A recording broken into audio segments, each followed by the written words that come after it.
You are worthy beings. You knew it when you came. You forgot it a little bit after you got here. You are creative genius. You knew it when you came. You forgot it a little bit after you got here. You are free.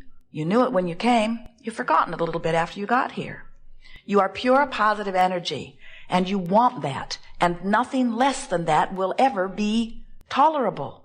In other words, you can't stand it when your freedom is impeded in any way. So you were born with an emotional guidance system. You were born with a system of emotion that lets you know what you're doing vibrationally. And on one end of this vibrational scale are feelings like exhilaration, passion, love, joy, appreciation, pure positive feelings. And the reason they feel the way they do is because in the feeling of them, you're focused upon something where you are giving to yourself the gift of perception of absolute freedom. Now, we use the word perception of freedom very deliberately because you are absolutely, unequivocally free. You are so free you can choose bondage. But the perception of freedom is what is necessary because no one is not free. No one can vibrate for anyone else. No one can get inside of you and offer a vibration that equals your point of attraction. Only you can do that.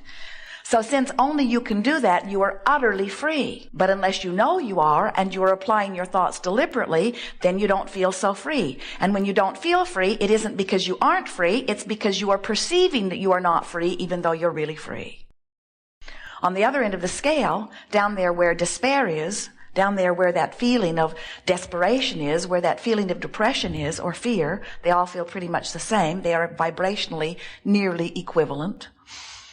It's the perception of disempowerment. It's the perception of not being free. You never are not free. But when you don't think you're free, you feel rotten.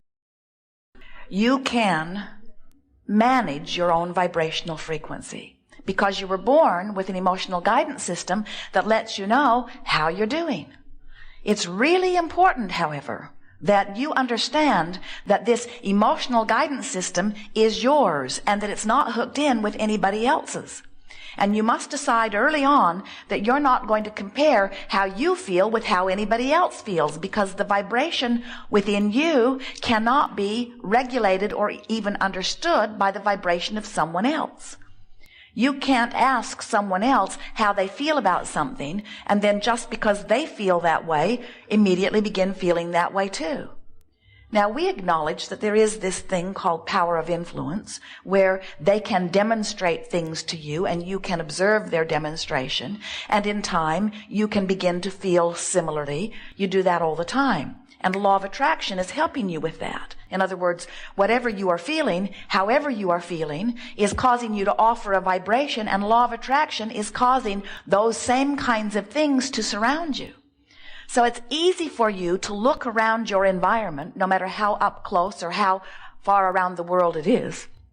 It's easy for you to look around in your environment and conclude that there are facts or evidence or truth that, because they exist, deserve your attention. But we want to point out to you, and we really want you to come to knowing this, all that evidence that you are witnessing is just the result of someone else focusing it into reality. And now the contrast gives you an opportunity to mold new thought, think and feel, think and feel, think and feel, and then decide, this feels better than this. I think I will deliberately think here, and then watch as you activate that thought more deliberately until it becomes a dominantly activated thought. And then law of attraction causes things to actualize around it, and now you're standing in yet another new, wonderful place.